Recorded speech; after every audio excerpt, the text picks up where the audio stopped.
uh, by vocal. Karoon kasi ng issues doon sa mga senior citizens namin. Before kasi isa lang siya, tapos yung former kapitan, ginawa niya, hinati niya. Kasi itong si Teresito Mario kasi hindi naka-favor sa akin. So, nag-create siya ng panibagong senior. So, din sa akin, siya kasi po yung talagang legit ever since yung nag-create ng senior citizen siya talaga before one.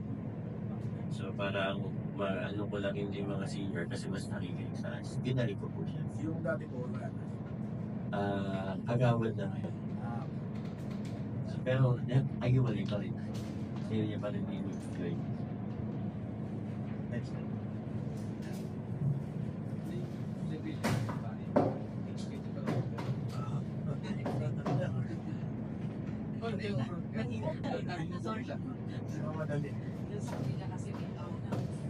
Tapos dito naman sa number 15, ano ulit naman sa kanya? Nawala na yung event.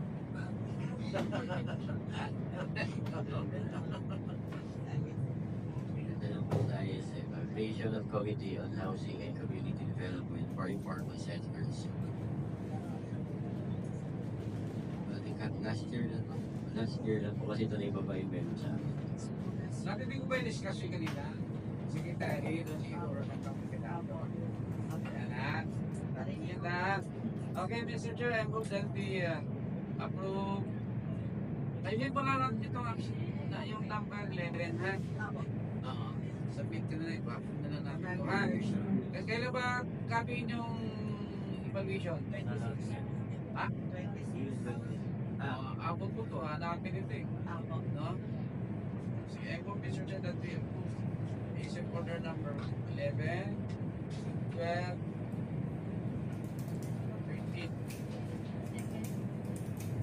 13. Just remove as I intend that if you orders number 11, 12, 13 of my own no side. Yeah. Submit ka na lang yung executive, ha? Tama. Thank you.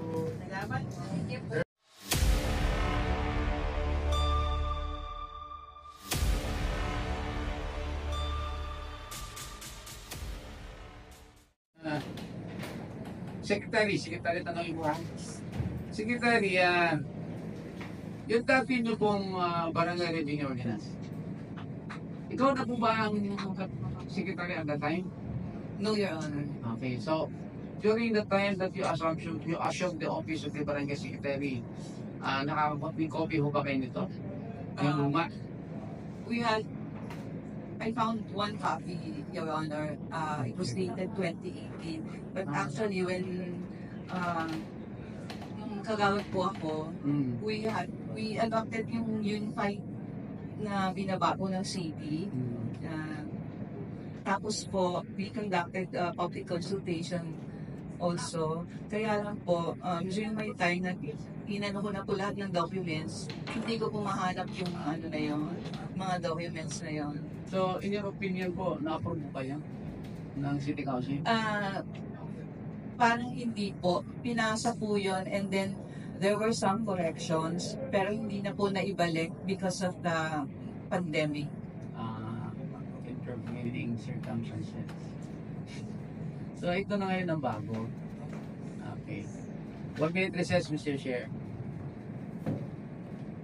Ano po ang ginamit nyo? Pamumulik. Wala yung necessary.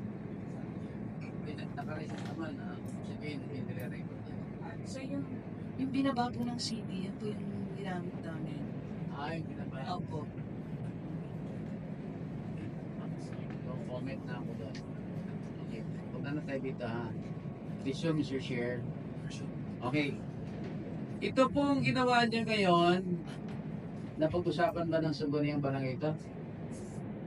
Napagkasunduan niyo po ito? Iniisa-isa niyo po ito? Yes, Your Honor. Meron po kami ginawang corrections dun po sa mga barangay facilities. Hindi, ang tanong pala naman po, yung Sangguniang nagkakasundo po ba kayo rito? Napag-usapan naman. Okay. Kasi kung napag-usapan nyo, isa-isahin natin na ngayon. kung ano yung napag-usapan niya. Ha? Punto po tayo sa groupings naman, sinunod nyo po, di ba? Tapos, wala lang kayong polatilia na nilagay na all other businesses na hindi po specified ay meron ba sa tanda? Ibang nila. Businesses na otherwise categorized 2,000. Tama po. No, ha? Okay. Dito po sa fees and charges nyo,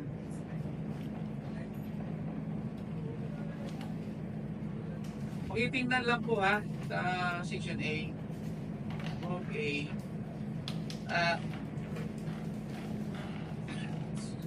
Nabanggit nyo na po ito doon sa group A, hindi doon sa groupings nyo eh. Di po ba? Sec. Sa group A ninyo, nabanggit nyo na po, isa-isa nyo na po yung group A, 1,000. Di po ba? Tama po? Sensya na po, kasi pag ganitong revenue ordinance, talagang madubuhong po ang nito eh. Section 7 po na, pakitiin na, Section 7. If you have copies, ibang mga barangay, saan ba yan? Nakalagay dito